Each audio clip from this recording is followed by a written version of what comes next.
Here's what most closers get wrong about digging into pain. They think it's about asking harder questions, but the real skill is not in the questions you ask. It's in the mental process that's happening in your mind while the prospect is talking. I used to panic when I got vague answers from prospects because I felt like, oh my gosh, this is about to be like pulling teeth.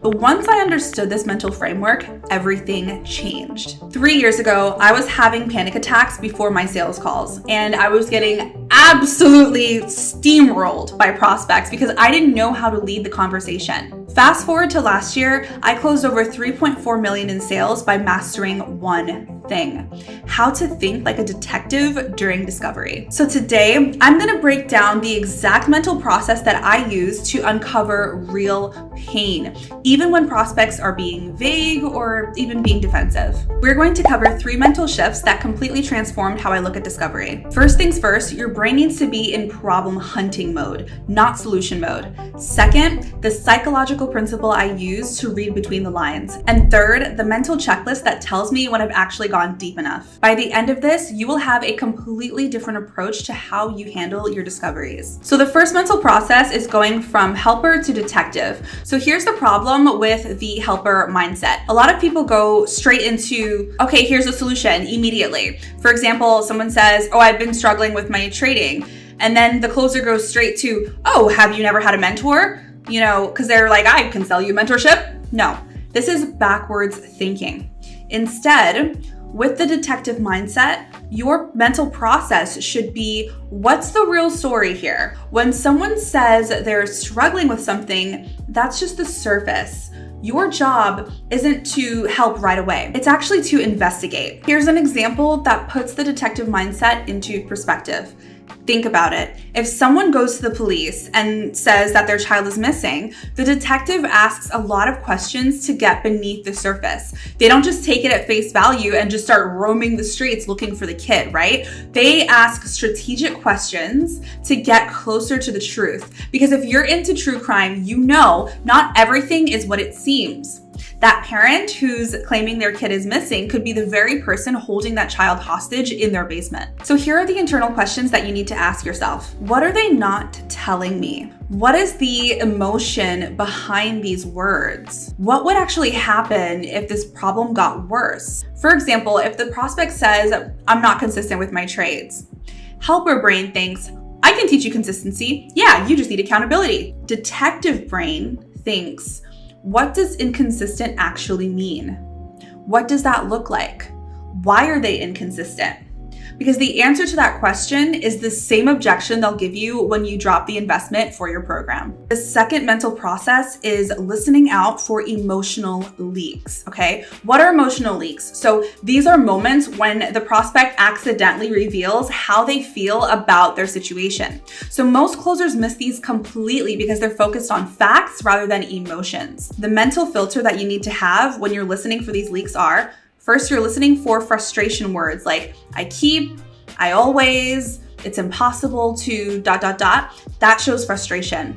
Shame words like I should know better or oh, I probably just ... You know, things that express that they feel shame. And then there are fear words like what if, I'm worried about ... I can't afford. So when I hear this emotional leak in their language, my mental process is to first lock onto that emotion and reflect it back to them to actually confirm that this is how they're feeling. And then I ask what that feeling is costing them so we can actually get to the truth of their pain. Here's why this is so important. Because people don't buy logical solutions. They buy emotional relief.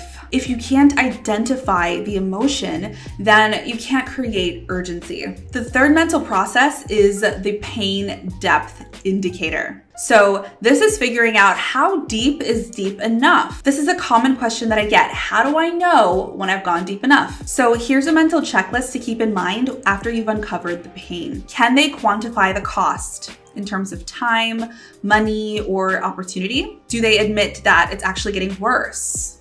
Do they express fear about the future? And have they tried to fix it before and failed? While they're talking, I'm constantly asking myself, if I ended this call right now, would they lose sleep tonight thinking about what we just discussed? If the answer is no, then we've not gone deep enough. Here's another way that you can easily tell when you've gotten enough pain. When you see them shifting around in their seat, they're squirming, when their voice changes, when their pauses get longer, or even when there's a flicker in their eye. Sometimes prospects will even start using different language that shows that they're speaking from a much deeper place. That's when I know that their buying mind is engaged. The most common mistake that closers make is that they just stop at the surface level pain because they're uncomfortable with emotional intensity. The thing is, comfortable prospects don't buy, uncomfortable prospects do. A good discovery, it's not about having perfect questions. It's about thinking like a detective, listening for emotions, and understanding how much pain someone's really in. When you get the mindset right, the questions take care of themselves. So stop planning what to say next and start focusing on what they're actually telling you. The prospects who seem the hardest to work with are actually the ones who are waiting for someone to help them see what's really going on. So, on your next call, don't prepare a list of questions. Prepare your mindset. Go in like a detective, not like someone who's trying to help. Listen for the feeling behind the words and don't stop until you find pain that keeps them awake at night. This is just one part of getting good at having high value sales calls.